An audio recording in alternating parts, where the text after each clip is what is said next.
Donald Grayson worked as a security technician and was fixing cameras at Elizabeth Hudson's mansion when he discovered something impossible. His 7-year-old son John had been having nightmares for 6 months and drawing the same house over and over, a red house with a crooked chimney and a pink lady in a window. John woke up screaming every night about how the lady needed help. And now Donald found that exact drawing, framed like expensive art, hanging on Elizabeth Hudson's wall between million-dollar paintings. This billionaire CEO he'd never met had somehow gotten hold of his son's nightmare drawing, or John had somehow drawn something he should never have seen. Either way, Donald's simple repair job had just turned into something that would change everything. Before we continue, we'd love to know where you're watching from. Seeing how far our stories travel reminds us that meaningful storytelling knows no borders. Donald had been servicing the Hudson Estate security system for 6 months through his job at B-Tech Security. He always used the service entrance, did his work, and left without seeing the owner. Rich people didn't want to see technicians. That was fine with Donald. He needed the money. His 7-year-old son John needed a better apartment, better schools, a better life. Donald was a single father doing his best after his wife Sarah died 2 years ago. On this particular Tuesday, Donald got a work order for a broken camera in the East Wing, 2nd floor. He grabbed his toolbox and headed up the service stairs. The camera was at the end of a long hallway with expensive paintings on both walls. Donald opened the junction box and discovered the power supply had shorted out. Simple fix. While he worked on the wiring, he happened to glance at the paintings. That was when he saw John's drawing. It was impossible, but there it was, framed in heavy black wood, matted professionally, hanging between paintings that probably cost hundreds of thousands of dollars. The same red house with the peaked roof, the same chimney that leaned to the left, the same pink stick figure in the upstairs window with one arm raised, the same blue sky, the same green grass, the same brown tree. John had drawn this exact picture at least 50 times. They were all over his bedroom walls. John drew it constantly, during the day, at night, whenever he woke up from nightmares about the pink lady who needs help. Donald had taken him to 3 doctors. They all said the same thing: night terrors, overactive imagination. He'd grow out of it. But why was John's drawing in this mansion? A woman's voice behind him said, "Can I help you?" Donald spun around. A woman in her 50s stood there, blonde hair in a tight bun, wearing a white blouse and pearls. She looked expensive and polished. Donald explained he was with B-Tech Security, here to fix the camera. The woman stared at him with an expression he couldn't read. "You were looking at the drawing," she said. Donald admitted it looked like something his son drew. The woman moved closer, walking slowly like she was afraid. She asked how old his son was. Donald said 7. She asked his name. Donald told her, John Grayson. The woman went pale. She steadied herself against the wall and asked a question that made Donald's blood run cold. Did he draw this from memory? Donald didn't understand.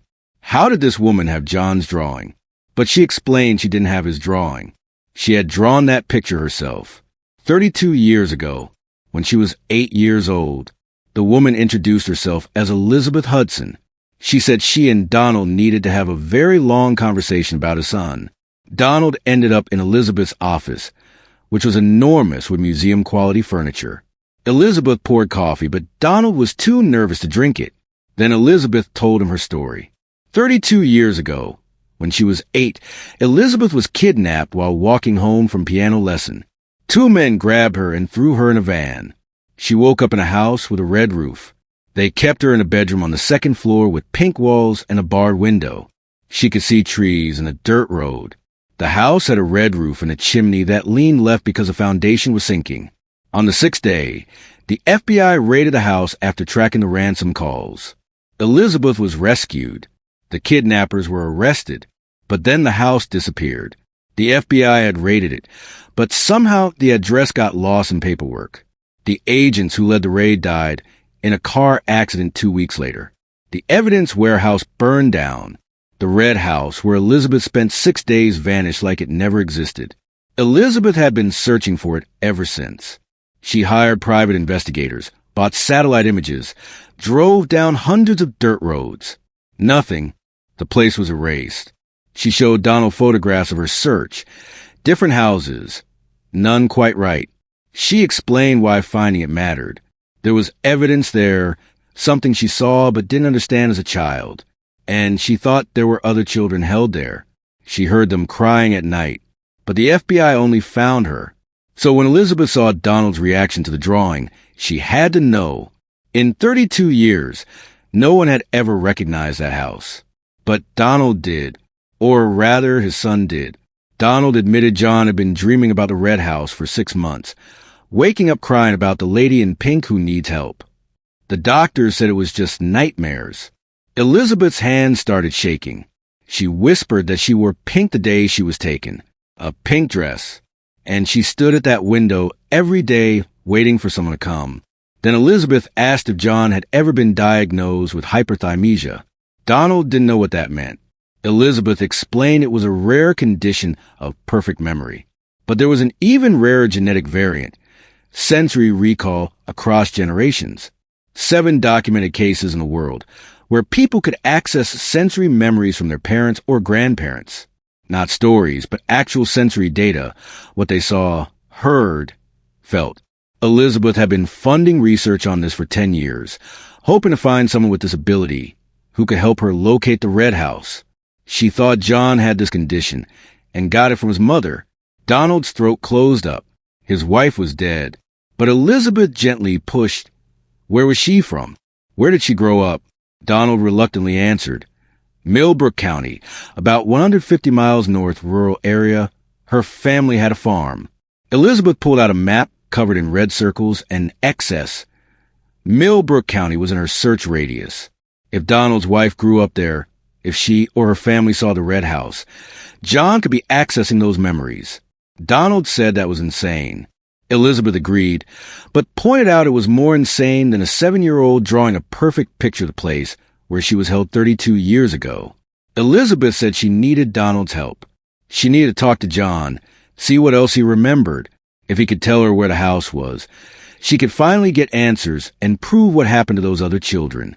Donald asked what happened if he said no. Elizabeth promised to respect his decision. She wasn't going to force anything, but she would give him her private number and ask him to think about it, because Donald's son was having nightmares about a little girl who needed help. And Elizabeth was that little girl. Donald left feeling shaky. In his truck, he sat for a long time staring at Elizabeth's business card. Then he called his sister Maria and asked her to tell him everything about their mother's family and where she grew up, because he thought John was remembering things that weren't his memories. Donald took the afternoon off work for the first time in 2 years. John was at school. Donald sat at his kitchen table staring at a box Maria had dropped off, everything she kept from their mother's belongings after she died 5 years ago from cancer. Their mother had been quiet, never talked about her childhood. Donald knew she grew up on a farm in Millbrook County and left when she was 18, never going back. Her parents were dead. She had no siblings. She didn't like discussing the past. Donald had never pushed. Now he wished he'd asked questions. Donald opened the box and found photographs. His mother as a young woman. His mother holding him as a baby. His parents' wedding photo. He'd seen all these before. Then he found a photo he hadn't seen. Old, faded colors. His mother was maybe 10 years old, standing next to an older woman, Donald's grandmother. They stood in front of a house. A small house with a red roof. The chimney was crooked. Donald's hands started shaking. It was the same house. Same peaked roof, same leaning chimney. The background trees matched John's drawings. His mother had lived near the red house. Maybe in it. Donald dug through the box frantically. More photos. Letters from his grandmother written in careful cursive. Most were boring. Weather, crops, church news. Then he found a letter dated May 1993, 32 years ago. Dear Annie, I know you said not to write about this, but I have to tell someone. The FBI came to the farm last week. They were asking about the Hendersons' old place. You remember the house, the one with the red roof that Mr. Henderson rented out before he died? Well, something terrible happened there. I can't write it all down, but it was in the news. They found a little girl. I thank God every day that you moved away before all this ugliness. Donald read it 3 times. The Hendersons' old place. The house with the red roof. His mother had lived near it. Maybe been inside it. Maybe played there, walked past it, looked in windows. And somehow John was remembering what she had seen. Donald called Elizabeth immediately. She answered on the first ring. Donald told her about the photo and the letter. There was silence. Then Elizabeth asked very quietly if he could bring them to her. Donald said yes. But he needed something first. He needed to know this was real and that she wouldn't use John for experiments. He needed to know John would be safe. Elizabeth promised. She spent 6 days in hell at age 8 and 32 years searching for answers. She would never hurt a child. She gave her word. Donald agreed to bring John the next day after school. He hung up and looked at the photograph again. His mother, young and smiling, in front of a house that would one day hold a kidnapped child. He wondered if she had known, if she'd seen or heard something that stayed locked in her memory and was now leaking into her grandson's dreams. He wondered if this was a gift or a curse. The next afternoon, Donald drove John to the Hudson estate. John was quiet, clutching his backpack. Donald explained they were going to a fancy house where a lady wanted to talk about his drawings. John's expression darkened when Donald mentioned the red house. John said he didn't like drawing it. It made him sad. Donald explained the lady thought John might help her with something important from a long time ago. Elizabeth was waiting in the foyer when they arrived. She looked nervous and tired. She knelt down to John's level and introduced herself, thanking him for coming. John looked at her for a long moment. Then he said, "You're the pink lady." Elizabeth's breath caught. She asked what he meant. John explained she was in the window and she was scared. Elizabeth blinked back tears and admitted yes. She was the pink lady and she was very scared. John apologized. Elizabeth said it wasn't his fault and asked if he'd come with her to draw. She led them to a smaller room with a large table covered in art supplies, paper, crayons, colored pencils, markers. Elizabeth said she thought John could draw for her, the red house, and anything else he remembered. John looked at Donald. Donald nodded permission. John said okay. John sat at the table and picked up a red crayon. He stared at blank paper for several minutes. Then he started drawing. First the red roof, then the crooked chimney, the windows, the door. Elizabeth asked softly what else he saw. John picked up a brown crayon and drew trees, explaining there were lots of woods and a dirt road, not paved. Elizabeth asked what was near the house.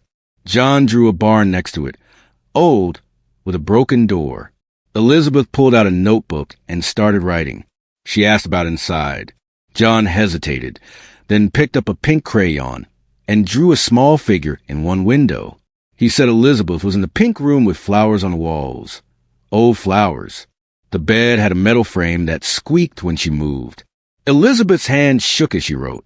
She whispered, "What else?" John's crayon stopped. He stared at the paper for a long time.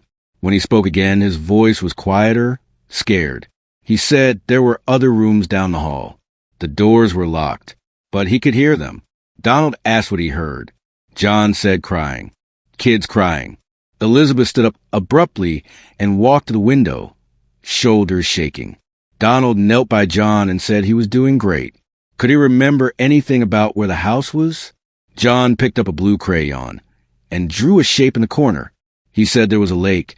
You couldn't see it from the house, but it was close. He could hear it. And there was a sign on the road that said, he squinted like trying to read something far away, Miller's Creek. Elizabeth spun around and asked, Miller's Creek? John confirmed, Miller's Creek, 3 miles. Elizabeth grabbed her phone and started typing. She said Miller's Creek was a lake in Millbrook County. In her search zone, she'd driven past it, but there were dozens of dirt roads around that lake. She couldn't search them all. She looked at Donald. If they narrowed it down to roads within 3 miles of Miller's Creek, with old barns and heavy tree cover, they might find it. Donald realized she wanted to go look. Elizabeth said yes. Now, as soon as possible. She asked John if he'd be willing to come. If they got close, he might recognize it. John looked scared. He said, He didn't want to see the red house. Elizabeth gently explained that if they found it, they might help other people and make sure no one else got hurt. John looked at Donald and asked if he'd come too. Donald promised he wouldn't leave his side. John quietly said okay, he'd try. Elizabeth started making phone calls. Within an hour, she'd rented an SUV, packed supplies, and pulled up satellite maps of every road within 3 miles of Miller's Creek. She moved like someone possessed. Donald supposed she was possessed by 32 years of searching. They left that afternoon. The drive to Millbrook County took 3 hours. Elizabeth drove while Donald sat in the passenger seat.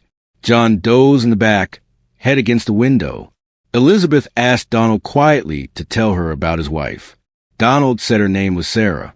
She was kind, loved gardening, terrible cook. He smiled at the memory.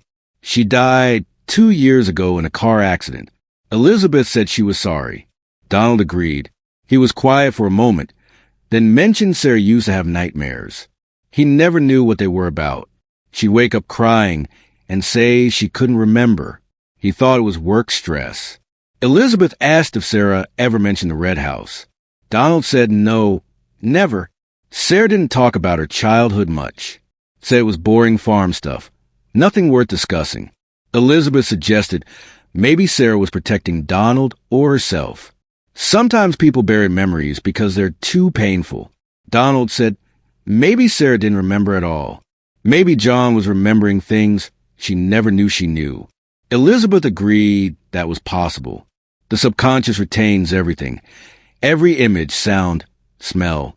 Sarah might have walked past that house 100 times without a second thought, but her brain recorded it.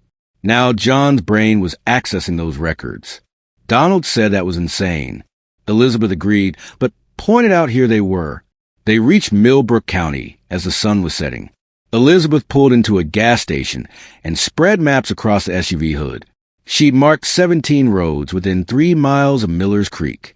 She explained they'd start with the most isolated ones with the least traffic. If you were hiding kidnapped children, you want somewhere no one would accidentally drive past. Donald gently woke John. John rubbed his eyes and looked out the window, saying it smelled different here. Donald asked how. John said like trees and dirt, like mommy. Donald's chest tightened. They drove down the first road as the sun disappeared. It was narrow and unpaved, exactly as John described, but there was no red house, no barn, just trees and darkness. The second road was the same, and the third. By the fourth road, it was fully dark. Elizabeth had brought flashlights. She drove slowly while they all peered through windows. Suddenly John said, "There." Elizabeth hit the brakes and asked where. John pointed behind them. He saw something red. Elizabeth turned the SUV around. The headlights swept across trees, a mailbox, a chain-link fence. Then, set back from the road behind overgrown bushes, a roof appeared, a red roof, with a chimney that leaned left. Elizabeth made a sound like she'd been punched. She pulled over and killed the engine, gripping the steering wheel so hard her knuckles went white. She whispered, "That's it. That's the house." Donald looked at John. His son's face was pale in the dashboard light. John said he didn't want to go in there. Donald said firmly that John didn't have to. He'd stay in the car with locked doors. Donald and Elizabeth would check it out.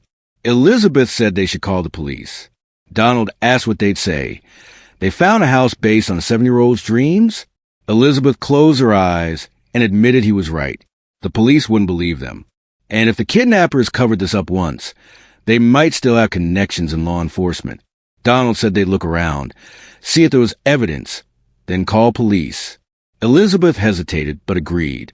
She pulled a flashlight and pepper spray from the glove compartment. They got out. Donald checked that John locked the doors, then followed Elizabeth toward the house. Up close, it looked even more like John's drawings. The paint was faded and peeling, but definitely red. The chimney listed left at a dangerous angle. The windows were dark and covered with years of grime. Elizabeth walked to the front door like she was in a trance. She reached out with shaking fingers and touched the wood, whispering that they carried her through this door. Donald tried the handle. Locked. He found a rock and swung hard at the window next to the door. Glass shattered. He apologized and said he'd pay for it. Elizabeth said quietly, "I own it." Donald stared. She explained she bought every property within 5 miles of Miller's Creek 10 years ago through shell companies. She owned this house. She just didn't know it was this house. She reached through the broken window and unlocked the door from inside. The smell hit immediately. Mold, rot, years of decay. The floor creaked under their feet. Donald swept his flashlight across old furniture covered with dust.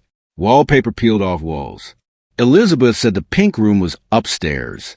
They climbed the stairs carefully, testing each step. At the top was a hallway with 4 doors. Elizabeth walked to the second door and opened it. The room was small, pink wallpaper with faded flowers, a rusty, bent metal bed frame in the corner, and on the wall, someone had scratched into the plaster, "Elizabeth H. was here, May 1993. Elizabeth walked over and traced the letters with her fingers. Tears ran down her face.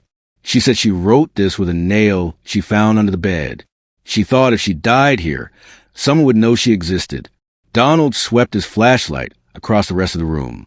Nothing else, just old furniture and dust.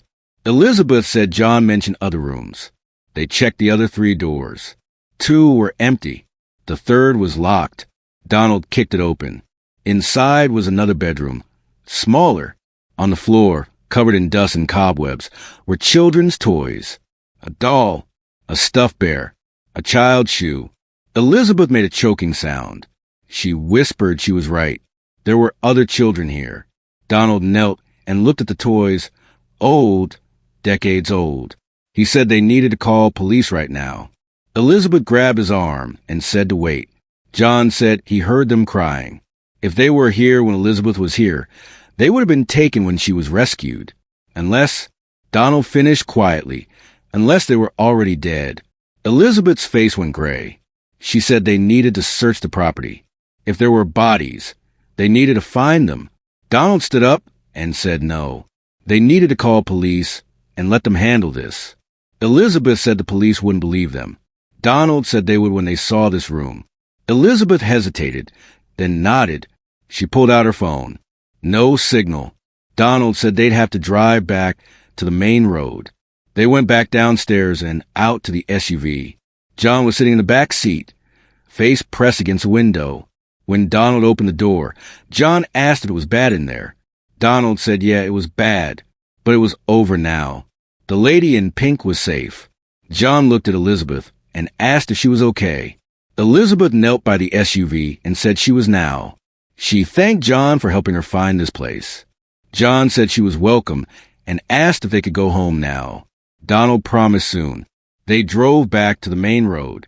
Elizabeth called 911. Then her lawyer, then someone Donald assumed was a private investigator. Police arrived 20 minutes later. Then the FBI. Then more people than Donald could count. They spent the next 6 hours answering questions. Donald told them about John's drawings. Elizabeth told them about her kidnapping. The FBI agents looked skeptical until they went into the house and found the pink room. Then everything changed. They brought in ground-penetrating radar. They brought in cadaver dogs. They cordoned off the entire property. At 3 a.m, they found the first grave. Listen, if you're still here, it means you're invested. You want to see what happens next. But here's the reality. Most people watch stories like this and scroll away without subscribing. They enjoy it, then vanish. If this story actually matters to you, if you genuinely care about how it ends, hit that subscribe button. It only takes a second. Otherwise, you'll probably forget this channel exists and miss all the other incredible stories I share. The news broke 2 days later. Hudson Air leads FBI to mass grave site. The headlines were everywhere. Donald couldn't turn on the TV without seeing Elizabeth's face, the red house, crime scene tape fluttering in wind. The FBI found 6 bodies, 6 children, buried in the woods behind the red house.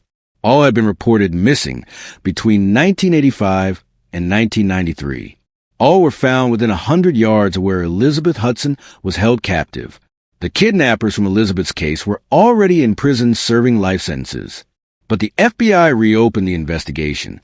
They found new evidence in the house. Evidence missed 32 years ago. Evidence pointing to a larger conspiracy. Donald kept John home from school. Reporters found out about the psychic boy who led them to the house and camped outside the apartment. Donald had to sneak John out the back entrance just to get groceries. Elizabeth called every day to make sure they were okay, to thank them, to offer help. On the 5th day, she showed up at their door with a proposal. Donald let her in. John was in his room drawing. Not the red house this time, just regular kid stuff like dinosaurs and spaceships. Donald asked what kind of proposal. Elizabeth sat at the kitchen table looking tired but calmer than before. She explained the FBI found evidence in the house, documents, records. The kidnappers were part of a larger operation trafficking children, selling them. The people who ran it were still out there, but now they had names and evidence. The FBI was building a case. It would take time, but they'd find these people. Donald said that was good. Elizabeth agreed and said it wouldn't have happened without John. She wanted to set up a trust fund for him, for his education, his future, whatever he needed. Donald shook his head and said she didn't have to do that. Elizabeth said she knew she didn't have to, but she wanted to. John had a gift that helped solve a 32-year-old mystery and bring justice to 6 families who never got closure. That gift would shape his life whether they liked it or not. She wanted to make sure he had resources to handle it. Donald said quietly it wasn't a gift, it was a curse. John was 7 years old and dreaming about dead children. Elizabeth acknowledged this, but pointed out it was also the reason those children were found, why their families could finally have funerals, why they could stop the people who did this. Donald looked at his hands and asked what if it didn't stop? What if John kept having these memories? What if it got worse? Elizabeth said then they'd find doctors who could help, therapists who specialize in this. They'd make sure he had support. She reached across the table and put her hand over Donald's, saying he didn't have to do this alone anymore. Donald felt something break inside him. He'd been alone for 2 years since Sarah died. Alone with a son who woke up screaming. Alone with bills he couldn't pay. Alone with questions he couldn't answer. He said, okay. Elizabeth smiled and said there was something else. The house. She was going to tear it down. In its place, she'd build a memorial. Not just for Elizabeth Hudson, but for the 6 children found there and any others never found. Donald said that was good.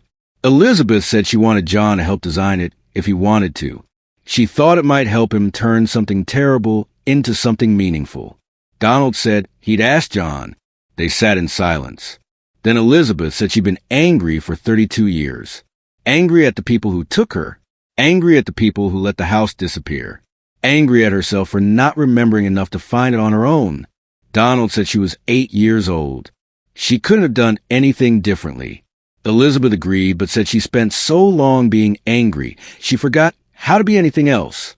Then John came along and gave her what she needed. Not revenge, not even justice, just answers. A chance to close the door on that part of her life. Donald asked what now. Elizabeth smiled and said now she moved forward. And she'd help make sure Donald and John could too. 6 months later, Donald and John stood in front of the memorial. Where the red house once stood, there was now a garden. 6 stone benches arranged in a circle, each engraved with a child's name. In the center was a fountain with water flowing over smooth rocks. Around the edges were pink roses for Elizabeth and wildflowers for children. John had helped design it. He drew pictures of what he thought it should look like, and Elizabeth hired an architect to bring those drawings to life. The memorial was built in 4 months and opened to the public last week. John said it was pretty. Donald agreed. They walked around the circle, reading names. Elizabeth had invited the families to the opening ceremony. There were tears and anger, but also gratitude. After decades of not knowing, they finally had answers. Elizabeth joined them carrying 3 cups of lemonade. She'd changed in the past 6 months. Smiled more, looked lighter, like she put down a weight she'd been carrying most of her life. She asked John how he was feeling. John said good. He didn't have the bad dreams anymore. Elizabeth said that was wonderful. It was true.